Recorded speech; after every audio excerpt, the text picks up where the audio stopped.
the aftermath of the.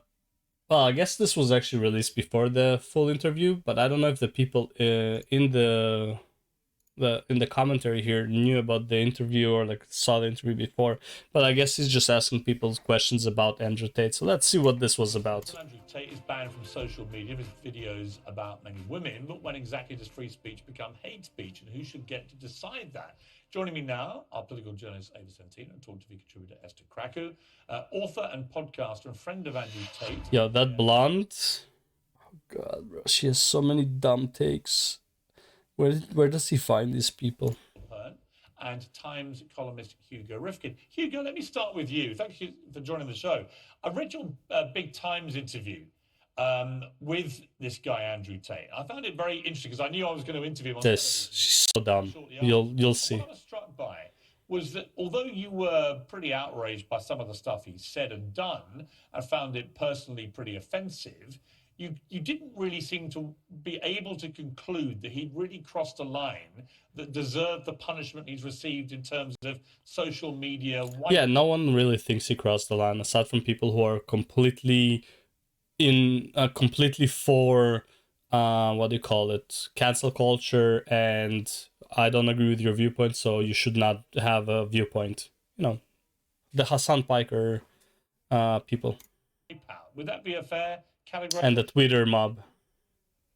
Yes, I wasn't convinced because I'm not quite sure what debate we're having here. It seems a given to me that there would be no place for Andrew Tate on a normal, conventional media outlet.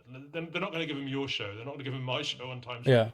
That wouldn't happen. But it raises the question of whether we think that these tech companies, Instagram, Facebook, companies like that, are they held to the same standards? Yeah, are they publishers or are they what do you call them? Journalists, right? Sorry, are they publishers or are they like platforms? If they're platforms, then I don't think he was inciting anything that deserves banning. If they're a publisher, that's a different story, but they also need to follow publisher rules if they are. This is the same discussion since Trump. They should be, then obviously he has no place in them. If we think they're actually more of a much more free arena where things that we might find in other places unacceptable are in fact acceptable there, then it becomes a whole different debate. And that's a debate we haven't quite settled, I think. Right, because I mean, to me, it's like when Trump got removed from Twitter and Facebook and so on. If you're going to let the Ayatollah of Iran continue to have active accounts on these platforms, I don't see the consistency in banning a president of the United States or indeed someone like Andrew Tate. Yeah, I mean that's quite fair. You've also got to accept that look, huge numbers of people wanted to watch him. Huge numbers of people wanted to listen to him. He's very. I don't think that is a good argument overall. Like a bunch of people want to watch him and stuff like that. It's like a bunch of people want to watch, people get beheaded. It doesn't mean like you should be able to see it on YouTube or anywhere really. So. Very good at what he does. In an earlier age, there were people like Andrew Tate who put out cassettes and CDs or were on various forms of pirate radio. They had huge audiences. The audiences are much huger now, and they are and much less policed. They have much greater inroads. People like Tate into teenagers, for example. So it raises whole new questions, whole new issues. I'm not always convinced that just banning them is quite the right answer, but then I'm not sure I'd quite like to be making that call myself. Right, I think that's a really good point. Leah Hailburn, you're in Miami. You know Andrew Tate. You've been to his home in Romania. Hey, that's the one who interviewed him, right? Is that her? Let me see.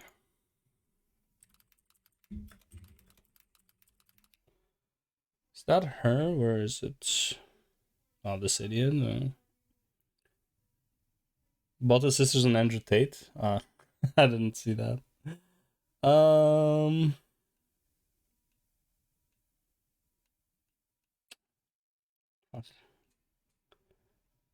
It used to be like on my feed all the time.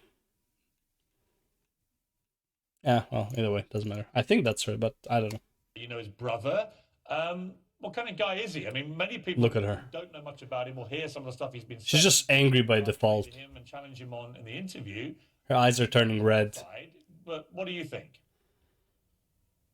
He's an incredibly intelligent man. I think what he's doing is very important right now. There's a huge war on masculinity. Men don't really have any kind of role model that they can look up to. Andrew has been very kind and very generous with me. Like I said, I know him personally. I also know him from a business standpoint.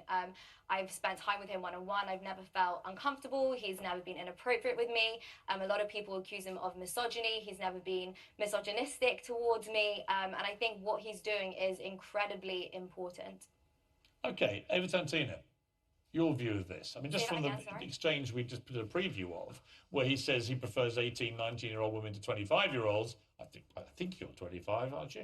But, you know. Wow, that's so offensive. Having someone's preference, you know? Which, by the way, he also, like, explained that in the interview, but whatever.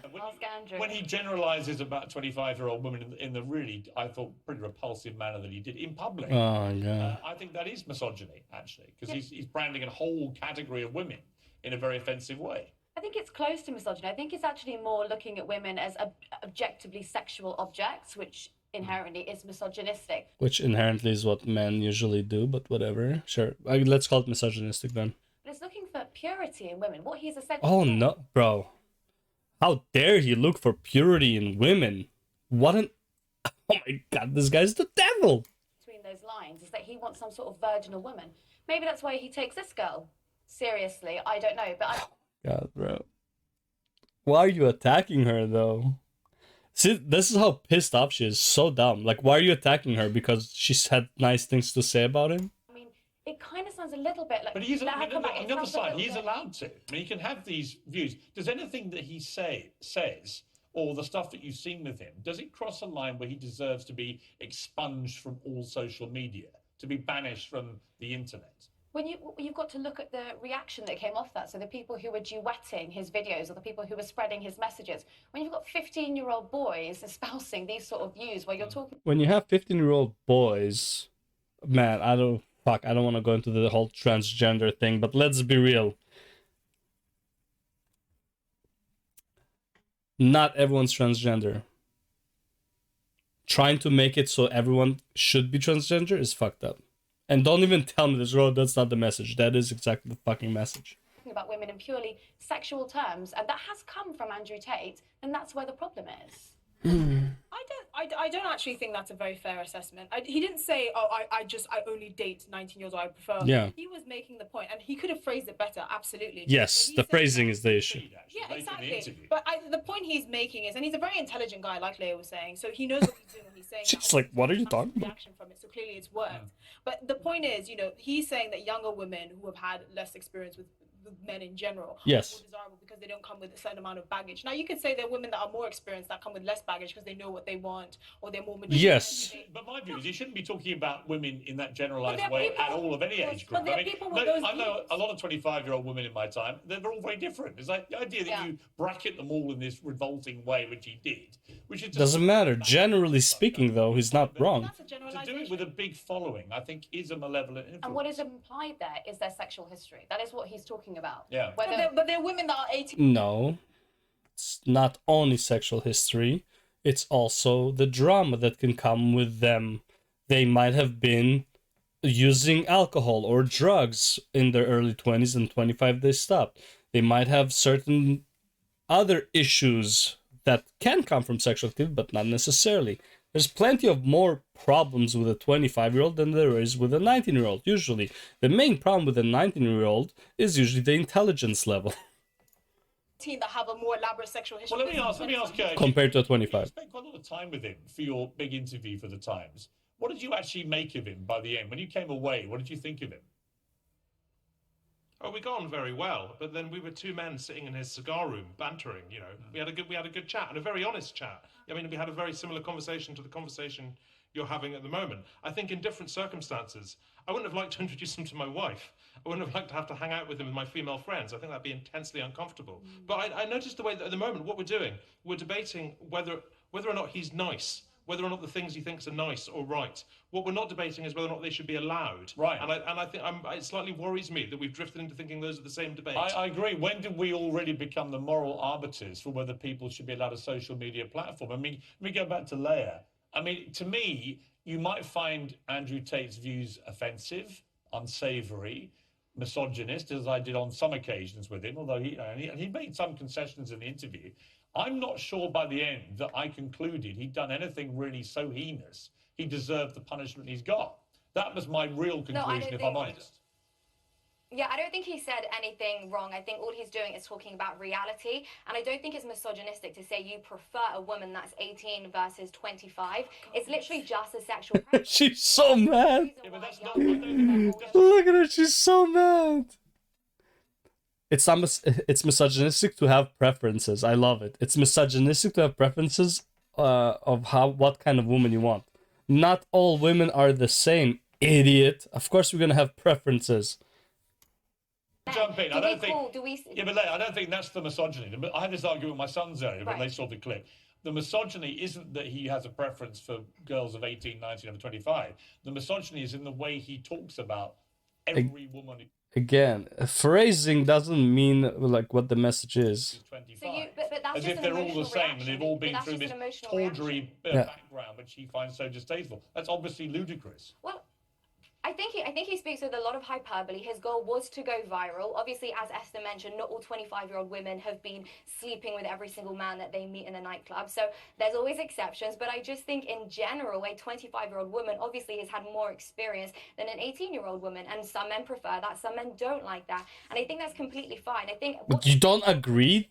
Dude, she's so dumb. How do you not agree that on average... 25-year-olds women have more experience in everything than an 18-year-old woman. They have 7 years more life. That's about a third of the life more than an 18-year-old. And she's like, no, they haven't. What really scares me is the censorship that we see online. On Twitter, there's actually porn on Twitter. You have terrorists on Twitter. And yet a man who's just talking about reality and the real dynamics between men and women. I mean, you know what? I've got to say, I have to say, Leia, I think you make a good point. I think yeah. there are the Taliban smart woman Twitter accounts. The Ayatollah of Iran, he's threatened to wipe out Israel, has a Twitter account. Yep. You know, Donald Trump doesn't, Andrew Tate doesn't. Why? You know, I can't really get a satisfactory response from these platforms. It's a very interesting debate, I think, to be had. We're going to run the full interview with Andrew Tate. Well, the whole thing will appear on YouTube by the end of the week. We're going to run a good hour of it later in the week. It is a fascinating watch, I have to say. And you might that's pretty good. like him, you might hate him. But the real question is, should he be banned? Thank you to my panel. Thank you to Hugo. Thank you to Leia. That's it from me. Scratch, bro. That blonde on your panel is so fucking dumb. Holy shit, bro. She's so caught up in her emotions and she just cannot think clearly. Jesus Christ. But I bet she's just there because she's just like, you know, sometimes you want to have that stupid person on the show just to like, you know, so people will watch it to laugh at her. Like, she's the clown. I mean, Piers Morgan has his clown moments too, don't get me wrong, but like, not as much as this girl. Holy shit, she's dumb. Oh, holy fuck, bro, I can't.